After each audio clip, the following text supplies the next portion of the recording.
Locations: La Valette Castle. During my travels, I visited the dynamic abode of the La Valette family several times.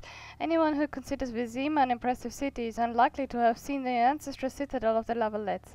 The immensity of the fortress is simply breathtaking, to the extent that calling it a mere castle is either a gross inaccuracy or a jest. Expanded over generations, the walled town boasts the greatest fortifications in Temeria, and perhaps in all the northern kingdoms. The citadel is located near the strategically important White Bridge, which connects the banks of the Ponta. It commands the entire area, including nearby trade routes and the river crossing. No wonder, then, that the rebellion of the La Valettes disturbed Foltest's sleep. The dungeons of La Valette Castle. During one of my visits to the La Valette family's vast abode, when I had the pleasure of meeting the old Baron's niece, a charming creature but 16 springs old, my host, clearly proud of his lands and holdings, offered to show me around the keep's expansive and varied cellars. While he entertained me with conversation and anecdotes on various subjects, including the unique system of penalties designed for seducers or of the underaged, I got a thorough tour of the dungeon beneath La Valette Castle. The guards were exceptionally polite and seemed to have an unerring sense of direction within the labyrinthine network of vestibules, cells, and winding corridors. I imagined that without their help it would be easy to lose one's way there, wandering around for hours unable to find an exit. I would not envy any soul imprisoned there.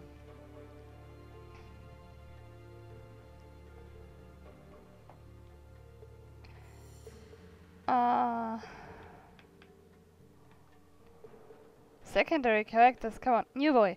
This soldier has acquired an allegedly miraculous amulet and truly believed its power would protect him from any and all harm. Recognizing that the pendant was useless, Geralt informed Newboy of this fact. What's wrong with me? Count Echevarry. Before he got entangled in the revolt against Foltest, Sir Echevarry was known for his valor and tenacity as a knight, proving both in more than one tournament either mounted or on foot. Yet valiance and tenacity meant nothing in the face of a ballista shot, and thus the brave Echevarry paid with his life for his ill-advised participation in the rebellion. Arthur Tays. Tay? I think Tay. Although he would not show it, meeting Tay was a great surprise to Geralt at the time. They met each other in the past, in rather unpleasant circumstances, and the knight had a scar faced as a reminder of that meeting. This time Tay got away cleanly, the Witcher having confined himself to a few acrid words. Archpriest. This church dignitary, confident of his own protection, greeted the intruders with harsh words, yet he succumbed to persuasion and revealed what a king would find his illegitimate offspring. Main characters: Louisa La Valette. I have chanced to visit the court of the La Valettes on several occasions in the past. Invariably I was greeted and received in a manner befitting my fame and talent.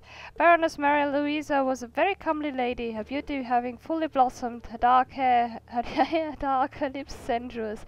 As with many women married to markedly older men, rumours about her were plentiful, among them one claiming that she had had a love affair with King Foltest himself, and that the monarch had fathered her younger children. Triss Merigold. I have known the sorceress Triss Merigold for a long time, for she is one of Geralt's closest friends. The young, pretty, talented, auburn-haired mage from Maribor hardly reminded me of the giggling flapper of years past. Her knowledge, abilities, and loyalty had brought her far. A hero from Sodden, known as the 14th of the Hill, for she was mistakenly counted as the 14th mage to die in that battle, she sat on the royal council of King Foltest of Temeria. And though they say that a monarch's favour is uncertain, for the king had once expelled all mages from Temeria, Triss had managed to gain Foltest's trust. As regards the Witcher, everyone who was a witness to Triss' friendship with Geralt, anyone who saw them together, would easily confirm that these two had much in common, and it is common knowledge that an old flame never dies. Geralt of Rivia. Behold our hero, subjected to mutations and rigorous sword and sorcery training as a child. He has become a superhuman monster slayer. Always penniless and often disdained by those whom he protects, he wanders the world seeking work. Fate has little mercy for him, piling obstacles in his way, yet he trudges on. He has more scruples than a beggaring bum has fleas. Doubt haunts him even when a band of ruffians, knives drawn, approaches him on the highway. Is he a good man? I do not think so. Does he try to maintain his humanity? I believe he does. That's harsh. You must know that Geralt of Rivia died once already, or at least everyone thought him dead. During a massacre in Rivia, he sought to defend non-humans and fell to overwhelming odds. Placed in a boat, he floated into the mist, into a realm where he finally found peace. Not for long. Because of all forces to be mentioned later, Geralt returned just in time to defend the witch's ancient home fortress, and then embarked on a mission to recover the secrets stolen from it. Along the way, he took part in the Scoia'tael uprising, shattered a powerful criminal organization, and killed the Grand Master of the Order of the Flaming Rose. All the while his fame as a lover grew. Well, that's Geralt for you. As if all that wasn't enough, he then foiled the attempted assassination of King Foltest of Temeria and became one of the monarch's most trusted men. Hey, Dandelion, you son of a bitch. Is he a good man? I don't think so. Yes, of course he is. Geralt is great. King Foltest. In retrospect, His Royal Majesty King Foltest was certainly an exceptional persona when compared to the other crowned heads of the time. The King of Temeria, Prince of Sodden, Sovereign of Pontar and Mahakam, and Senior Protector of Bruges, Angren, Riverdale and Elander, was a firm and decisive ruler, as I suppose one should expect from someone so abundantly titled. He was the kind of man who, when he'd made a sound suggesting he was forged of steel and not moulded of dung-bird. Being unmarried, he led a rather casual private life. In his youth, while still a prince, Foltest strove to demonstrate what he was capable of, and he was proved capable of much. The love affair he had with his own sister, by whom he fathered his eldest daughter Ada, is widely known as his later affection for Baroness Louisa La Valette. Both relationships bore heavy consequences, so to speak, and in both instances Geralt found himself stuck in the middle of the resulting mess. Foltest was certainly still harboured feelings for his former lover and decided to save the children that were the fruit of his affair. He feared they would otherwise become trump cards in the game of politics, tools of intrigue. Once Foltest made a decision, no one had anything and nothing could stand in his way. The deaths of the great and powerful of this world do not always befit their lives. The blow was so unexpected that even the Witcher failed to react in time. A dagger's blade ran across the throat of Foltest, ruler of Temeria, cleanly slitting it, and his blood flowed out onto the floor of the Temple Solar. Thus died one of the most powerful kings of the north, at the hands of an assassin in the garb of a monk. Dandelion. It is always awkward to write about oneself, yet I cannot shirk this duty. In an effort to preempt any accusation of partiality, I shall set down the humblest of notes, relating only the best-known facts. Dandelion, in reality the Viscount de Lettenhove, though titles are unimportant, is a certified troubadour, a lecturer at Oxford University, a persona known among society as a charmer, poet, dandy, and unparalleled lover. Almost everyone north of the Yaruga has heard of him, and those who have not are either bores or simpletons, or both, as a result of which their opinions do not matter in the slightest. Dandelion played a significant part in the most important events of the era. He loved, fought, negotiated, and acquired immense knowledge, even that of the forbidden variety. His works are a testimony of the times, but it is his moving poetic tropes that have brought him true fame. The important thing in this story is that Dandelion was a friend to Geralt of Rivia, possibly his only true friend. He was Geralt's confidant, advisor, and companion in misery, for it was impossible to experience good fortune in the Witcher's company. What Geralt did, Dandelion faithfully recounted, and one should not give credence to those who accuse this humble chronicler of confabulating. That's also not true. Geralt has a bunch of friends, a bunch of very good friends. There are not many, but they are very, very loyal. We'll meet another one soon. Ish. Not so soon. Actually, quite soon. Never mind. Vernon Roche. There is a man like Vernon Roche in every monarch's routine. Brave and determined, ready to execute any command, and thoroughly hated at court, he knows that only allegiance and service to the king keep him in his position. Roach was the leader of the Blue Stripes, King Foltest's special forces, renowned among other things for battling the Scoia'tael and quelling many a rebellious non-human community. It was under his command that the unit rose to fame. Vernon earned Foltest's favour and trust through his deeds. One word from the king and he would jump headlong into fire, asking only how long he was to stay there and hold his ground. That's the kind of man Vernon Roche was at the time. Vernon proved to be perceptive when he refused to flatly believe Geralt's guilt. Too many things needed to be explained, and the Blue Stripes commander decided risking cooperation with the suspect to get his hands on Foltest's real killer. Thus he remained loyal to his king even after his death. Boosie Lavallette. No more than a lad back then, Boussy already displayed a pride and obstinacy typical of the Lavalettes. Some, however, attributed these qualities to the fact that King Foltest was his father. Anais La Valette. daughter of Baroness Marie Louisa La Valette was a scant few summers old at the time. Rumours that King Foltest was her father gave beginning to many important events. Vess.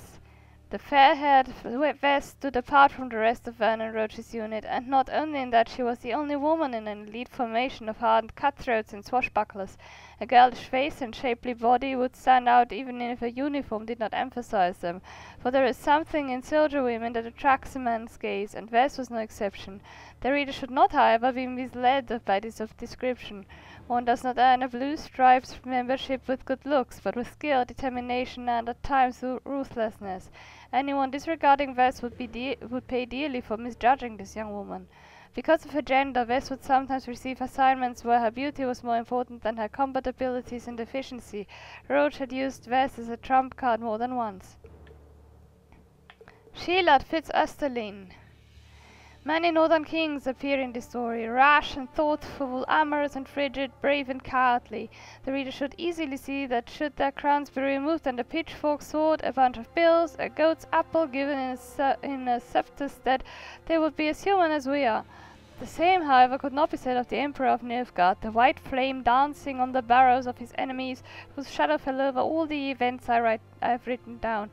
In this case, that shadow was represented by Chilard Firt-Oesterlen, a consummate diplomat who started more than one war, only to end it accepting homage from the defeated.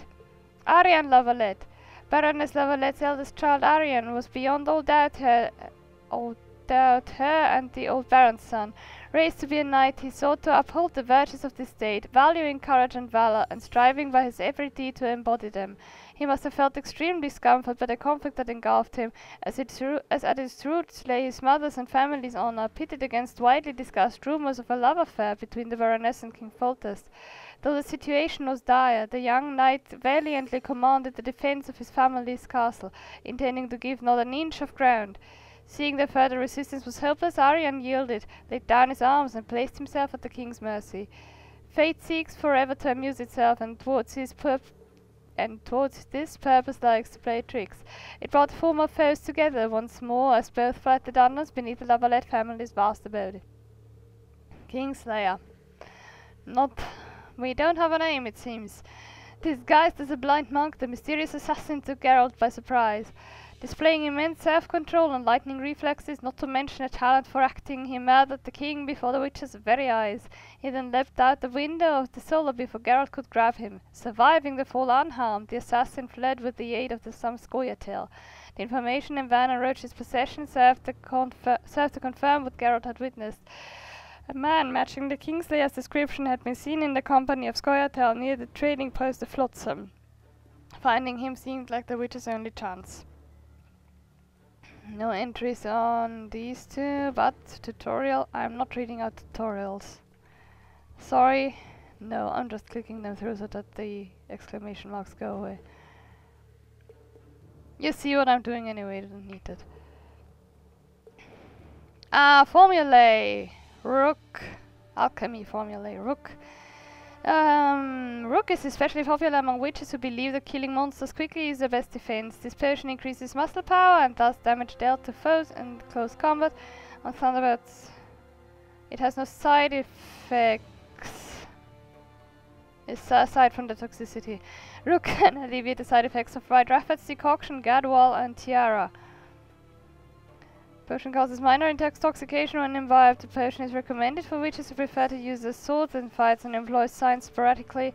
Rook is especially helpful against resilient and heavily armed opponents. The Golden Oriole. One of the best known witcher potions, increases resistance to special attacks such as poisoning, incineration, and bleeding. The brew also negates the effects of the Loveling and Brock potions while producing no side effects on its own. The potion increases toxicity slightly when imbibed. Golden Oriole is recommended before fighting monsters that employ powerful and special attacks. It is effective against venomous and fire-breathing creatures as well as those that cause bleeding. Petri's Philter. This potion, created by a student of famous mage of the First Conclave, is weaker than Stammerford's Philter but has no side effects. Petri's Philter increases intensity of witch science, the impact of the art, the defenses of the Quen, the effectiveness of Irden, and so on. The potion increases toxicity very markedly when imbibed. It is recommended for witches who rely more heavily on magic than on their swords and before fights monsters and before fights against monsters vulnerable to signs. Falka's blood. Increases the maximum damage dealt with a sword, differs from the well in that luck determines whether a witcher using the oil will land a hard or light blow. The blade greased owes its name to King Vredank's daughter, a rebel known for her cruelty. Falka's blood is especially effective against resilient and heavy armored opponents. I need to actually use that eventually, this time round, on this difficulty. Brown oil. Wounds caused by a blade covered in brown oil do not heal. The blade grease also augments hemorrhaging. Hit an opponent with blade covered with brown oil, adopt a defensive stance, and stall for a time. The adversary soon drops to the ground due to loss of blood. This oil is ineffective against creatures resistant to bleeding. In other words, it's best used against humans. Cat is one of the potions which is used most often, except I don't usually. After imbibing it, the witcher is able to see in total darkness and will avoid being surprised by any nocturnal creatures. The potion allows its user to see both living creatures and those made of inanimate matter, even through walls. Cat slightly disrupts perception, however, as a result of which its user deals less damage to monsters. The Rook potion can be used to alleviate this side effect. Potion causes minor intoxication in Cat potion is recommended before entering a cave or crypt and before a midnight stroll through dangerous terrain. I'll try to avoid that at any rate. Samum. A Sericanian invention, Samum found its way north thanks to the merchants and was later adopted by the witches. The bomb stuns and immobilizes all creatures within range, rendering them defenseless against the witch's blade. The bomb is ineffective against creatures resistant to stunning. Oh, you don't say.